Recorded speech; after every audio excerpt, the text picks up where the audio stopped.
ప్రభునామన చేరువచ్చిన మీకు అందరికీ కూడా బంధువాభినిశ్రీ తరఫున శుభాభివందనాలు. దేవుడు ఆత్మ కనుక ఆరాధించేవాళ్ళం ఆత్మతోనూ సత్యంతోనూ ఆరాధించుకుందాం. ఇవాళ మన పాఠ్యాంశం ఏంటంటే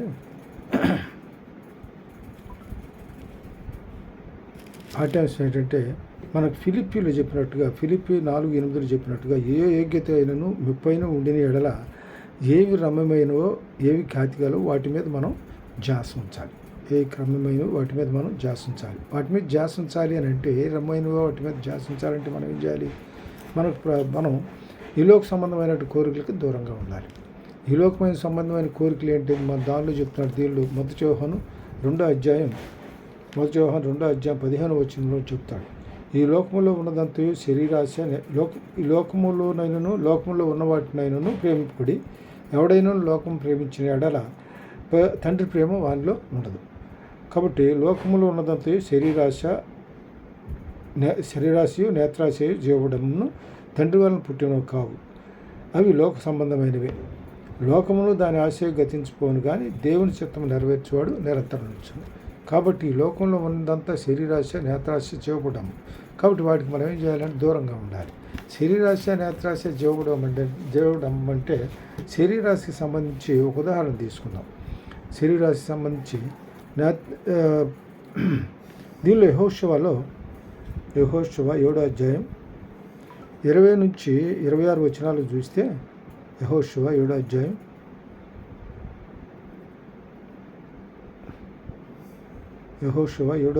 20-26 చూస్తే ఆకాను గుర్తొస్తాడు మనకి యెహోషువలో.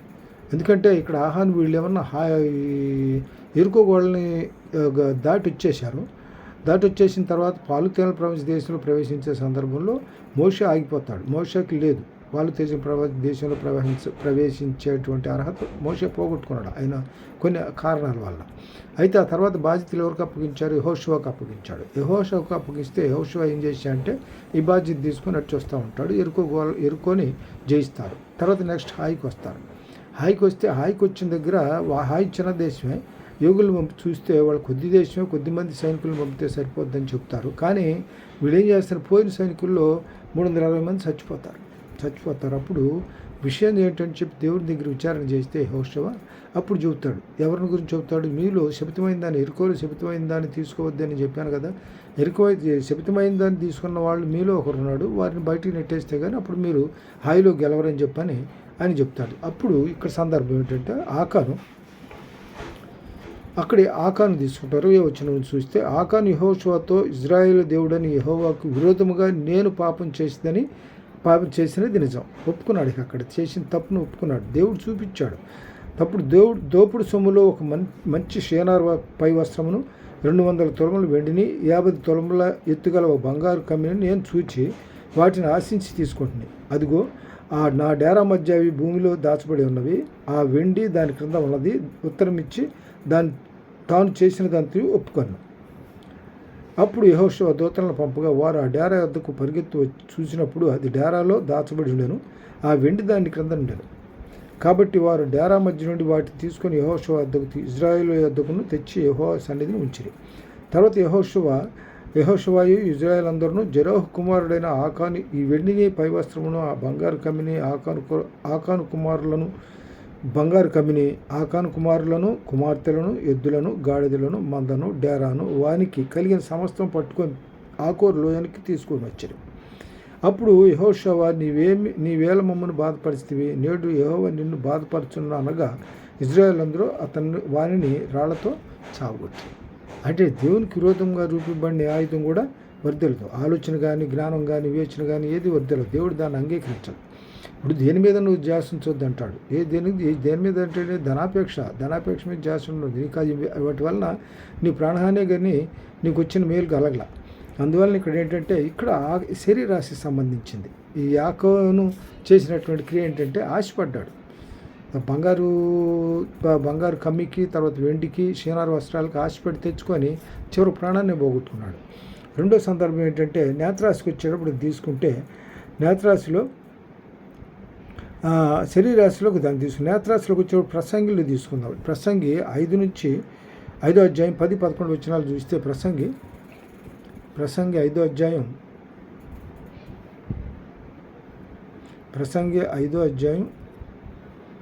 10-11 వచనాలు చూస్తే ఇక్కడ ద్రవ్యమును అపేక్షించేవాడు ద్రవ్యము చేత తృప్తి అందడు.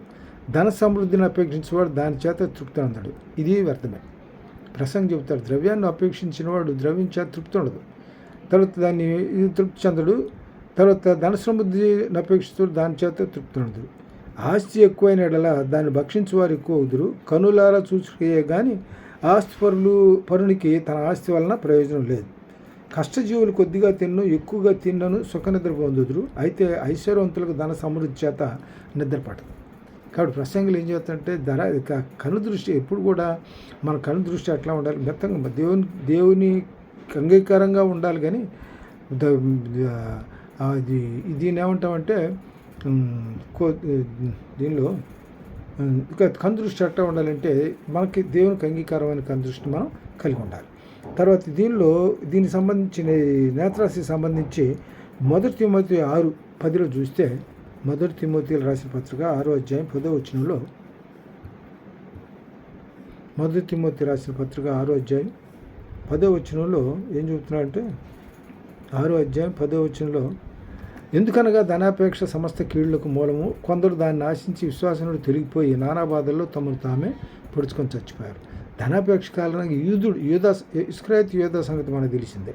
ఇస్కరియోతు ఏదేం చేశాడు, ప్రభువును 7 దినాలకు అమ్మిన తర్వాత చేసిన తప్పని తెలుసుకొని తర్వాత ఏం చేస్తాడు, తనకంతానే ఉరేసుకుంటాడు. తన చెట్టు కొమ్మ ఉరేసుకుంటే కొమ్మ ఇరిగిపోయి పొట్టలో పేగులు గుచ్చుకొని పొట్టలో పేగులను బయటకు వస్తాయి. అంత భయంకరమైన చావు చచ్చిపోతాడు. ఇప్పుడు ధనాపేక్ష వలన ఏమిటంటే అది స్వకీయ దురాలసిన చొప్పున దీనిలో యాకోబులు చెబుతాడు. ధనాపేక్షకు సంబంధించి యాకోబు 1వ అధ్యాయంలో, యాకోబు రాసిన పత్రిక 1వ అధ్యాయంలో ఈ 17వ వచనం చూద్దాం.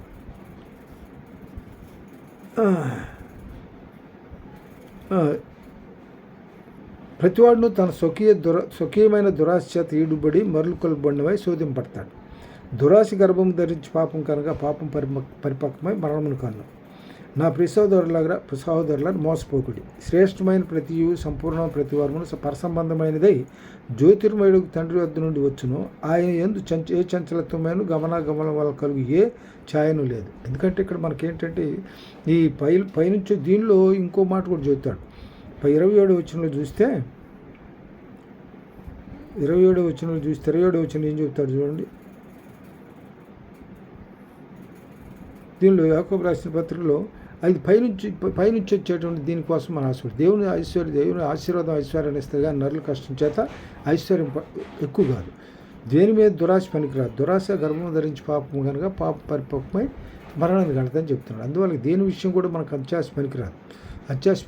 మన మిత్తంలో దేవుడు మనకి ఎంతవరకు ఇచ్చాడో దాంతో సాటిస్ఫై అవ్వాలి కదా తప్ప మరింత కావాలనే అపేక్ష, అదే ధనాపేక్ష సమస్త కీళ్ళకి మూలం, అన్ని రకాల కీళ్ళకి మూలంగా ఉంటుంది. తర్వాత దీనిలో జీవపు డంబంకి వచ్చేటప్పటికి దానియేలు తీసుకుంది. జీవపు డంబం దానియేలు గ్రంథంలో 4వ అధ్యాయం 33 వచనాల్లో, దానియేలు 4వ అధ్యాయం 4వ అధ్యాయంలో 4వ అధ్యాయం 30-37 వచనాలు చూద్దాం. 30-37 వచనాల్లో రాజు బబులోన్ అంటే నెబుకద్నెజరు గురించి సందర్భం ఇక్కడ. అదంటే జీవడంబంతో వాడు నాశనం అయిపోతాడు. అంటే నేనే రాజుని, ఇదంతా నా వల్ల కలిగింది అనేటువంటి అభిప్రాయం. చూద్దాం దీనిలో వాక్యం. రాజు బబులోనును ఈ విశాల పట్టణము నా బలాధికారమును నా ప్రభావ ఘనతను కనపరచుటకై నా రాజధాని నగరము నేను కట్టించినది కాదా అని తనలో తాను గర్వపడ్డాడు. తర్వాత రాజు నోటి ఈ మాట ఉండగా ఆకాశం నుండి ఒక శబ్దం వచ్చును. ఏదనగా, రాజుకు నెబుకద్నెజరు, ఇదే నీకు ప్రకటన, నీ రాజ్యము నీ యొద్ద నుండి తొలగిపోవును. తమ యొద్ద నుండి మనుషులు నిన్ను తరిమెదరు. నీవు అడవి జంతువుల మధ్య నివాసం చేయుచు పశువుల వలె గడ్డి మేసెదవు. సర్వోన్నతునకు దేవుడు మానవుల రాజ్యము పైన అధికారి అయి ఉండి, సర్వోన్నతుడు మానవుల రాజ్యం మీద అధికారి ఉండి తాను ఎవరికి దాన్ని అనుగ్రహింప నిశ్చయించునో వానికి అనుగ్రహించడని నీవు తెలుసుకున్న వరకు 7 కాలములు నీకు ఇలాగ జరుగునని చెప్పాను. రాజు సర్వాధికారి, ఆయన సర్వశక్తిమంతుడు, కానీ ఆయన రాజ్యాధికారం ఎవరికాలని కోరుకుంటే వాళ్ళకి ఇస్తాడు. ఒక సందర్భంలో సౌలును రాజుగా ఎంపిక చేశాడు. ఇజ్రాయెల్ రాజ్యానికి రాజుగా సౌలుని ఎంపిక చేశాడు. సౌలు తన దారి తప్పిపోయినందువలన తన అవిధేయత వలన ఏమవుతుందంటే సౌలుని రాజ్యం నుంచి తప్పించి మళ్ళీ దావీదుకి అప్పగిస్తాడు. దావీదు తనకున్నటువంటి విధేయతను బట్టి దావీదు అతను హెచ్చించబడతాడు.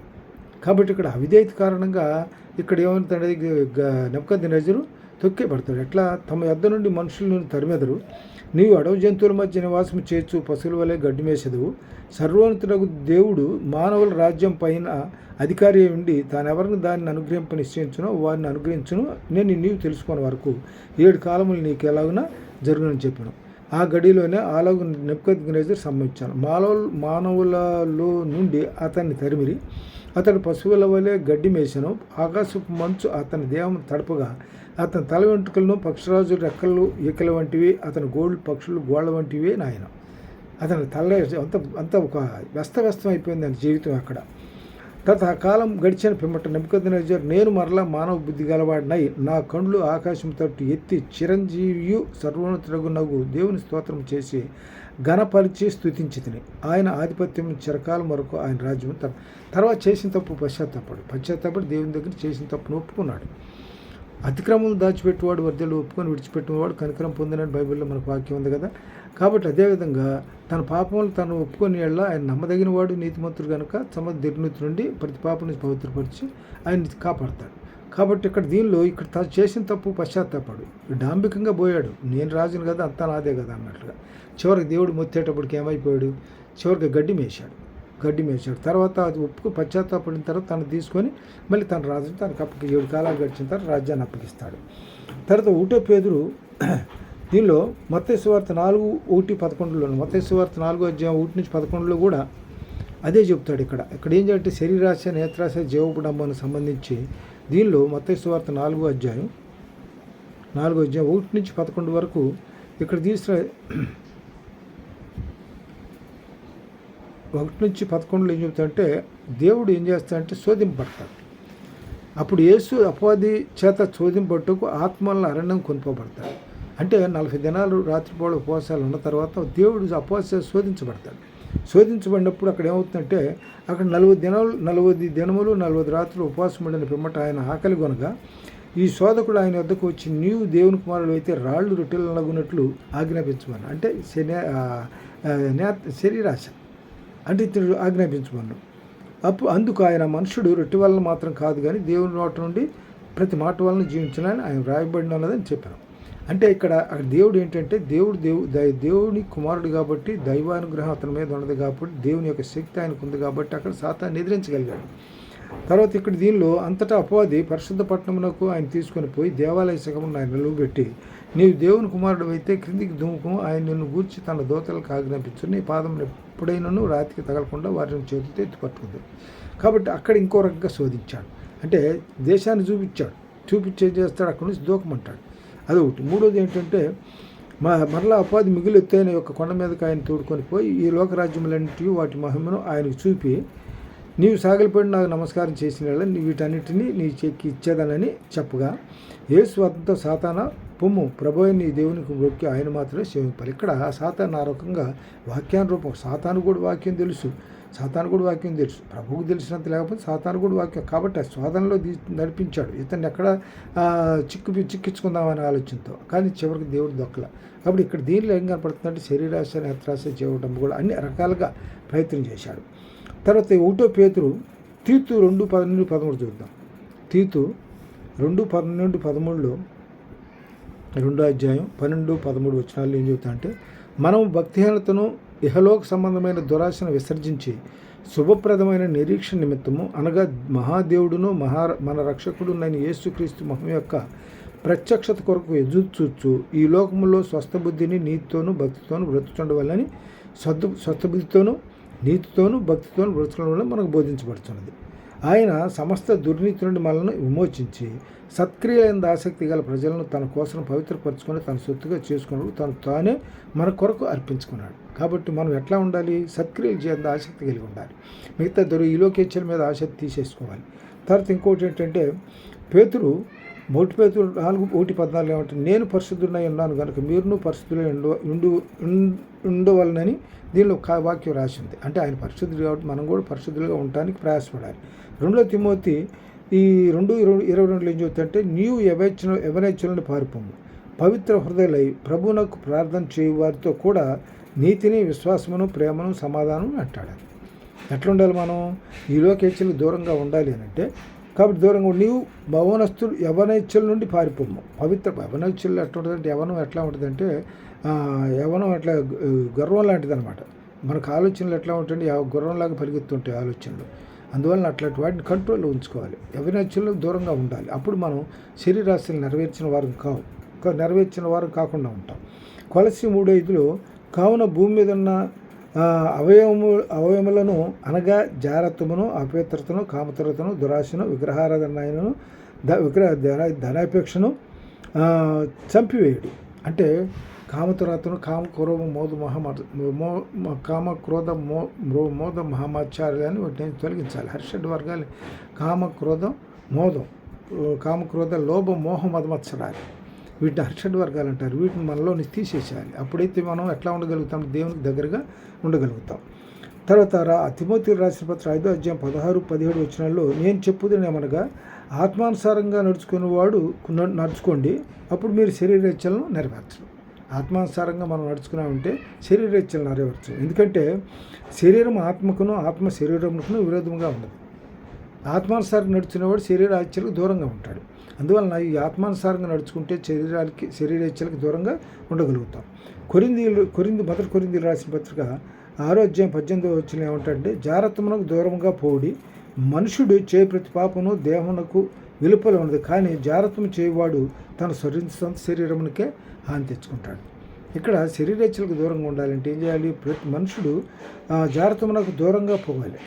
మనుషుడు చేయి ప్రతి పాపం దేహమునకు వెలుపల ఉన్నది. పాపం ఏమైనా దేహాన్ని వెలుపల ఉంటే జారత్వం మనిషి దేహానికే హాని తెచ్చిపెట్టేటువంటి పరిస్థితుల్లో ఉంటుంది. అందువల్ల కొన్ని శరీరేచ్ఛలకు మనం చాలా దూరంగా ఉండాలి. అంటే ఈ లోక సంబంధమైనటువంటి కోరికలు మనం దూరంగా ఉండగలిగితే రమ్యమైన వాటిని మనం ధ్యాసించగలుగుతాం. దీనిలో ఫిలిప్పీ 4:8 చెప్పిన ప్రకారం. తర్వాత కొరింథీయులకు రాసిన పత్రిక 10:14 ఏమంటాడంటే, విగ్రహారాధనకు దూరంగా పారిపోవాలి. విగ్రహారాధన కూడా దూరంగా పారిపోవాలి.